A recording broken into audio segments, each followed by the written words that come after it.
Alright, g'day guys and gals, DM-EX-2, which is this map. Once again, we have our nasty little Sarka Centurion. We also have a Demolitionist.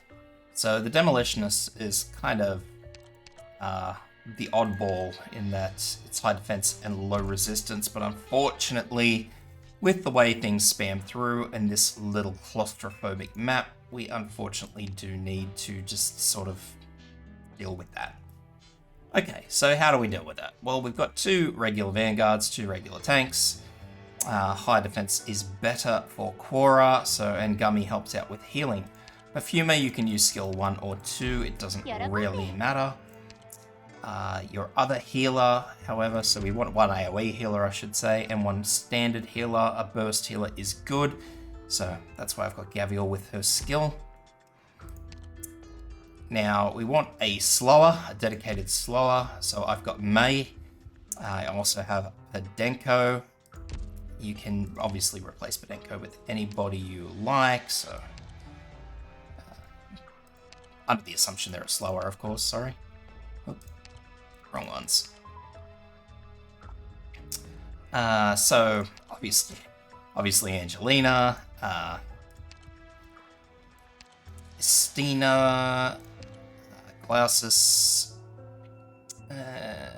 Suzerain, Orchard.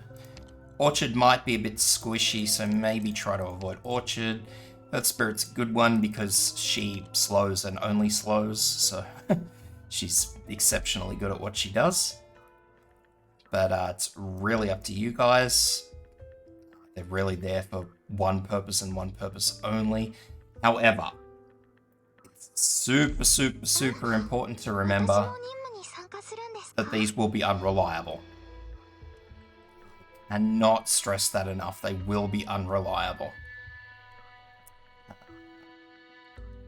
Okay, why we have Ethan with skill 2. Now, once again, Ethan is unreliable and I would prefer not to rely on him. Ideally, we would be using Manticore with skill 1. But Ethan's much simpler to get, so I'm just sort of using Ethan as an example. I may actually swap out Podenko for Orchard, just once again to show you guys, just as an example. So, there we go. A ranged guard, preferably Lapland with skill 2, but once again, whoever you have. Pinecone with skill 1 for her defense ignoring. And last but not least, Thermite. So, our lovely explosive robot.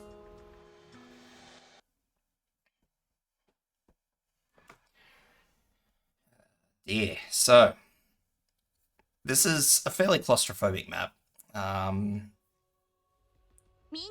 It can be a bit difficult to sort of explain verbally, so it's certainly one of those maps where an example is the far best example, or a visual example. So our two vanguards, face them along with events, so they get their damage boost. First up is going to be Midnight, or your ranged guard facing up, just to assist with these enemies. Next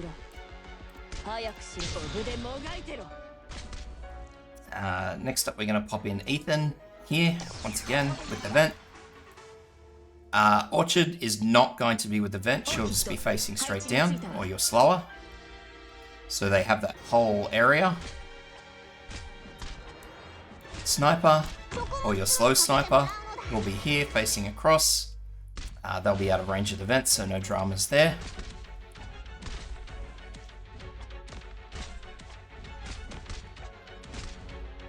So if you've got Angelina, Angelina will make a mess of anything there, so you don't have to worry too much. So first off, we're going to pop in Perfumer. Then we're going to pop in our next healer, who'll be here. So here comes our first Lancer. So we want to use skill So he gets locked up. Now, obviously, Ethan's locking him up as well, which is beneficial, but don't rely on it. As I always say with Ethan, absolutely don't rely on his skills.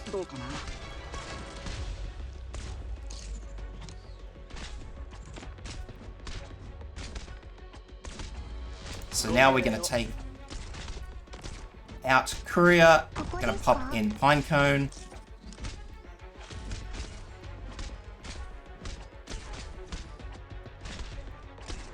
And now I'm just waiting for a little break, and then I'm going to replace. So once again, we have this enemy here. Once again, don't rely on Ethan's skill.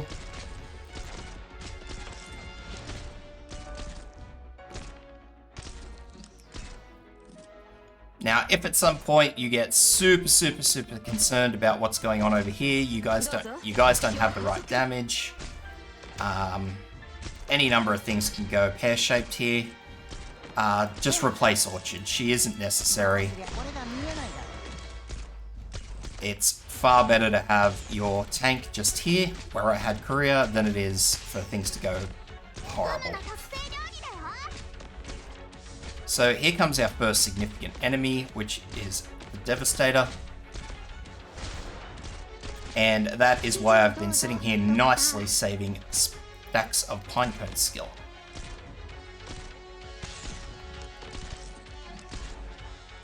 So this is also why it's good to have Lapland, because obviously this guy is weak against arts, so hopefully Lapland can do some arts damage to him. I'm going to use May's skill because I want to keep that guy in there. I'm going to use that skill there, Midnight's skill, and now I'm just waiting for all these enemies to come through.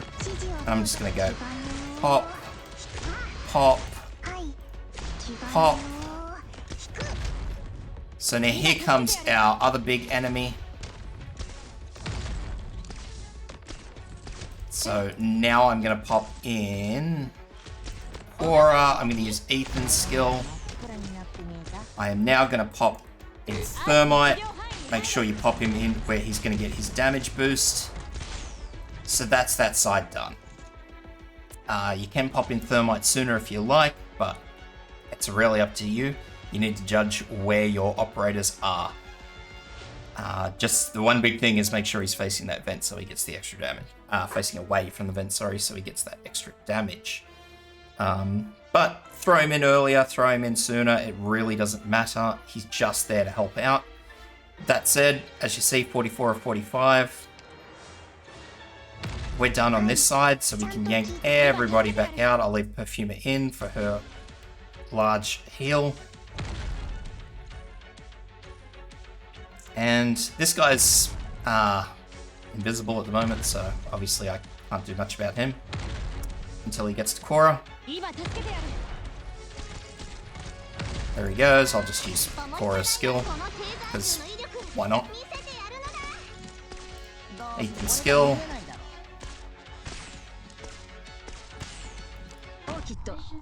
Sneak in Orchard for no good reason. And that's it. Nice and simple.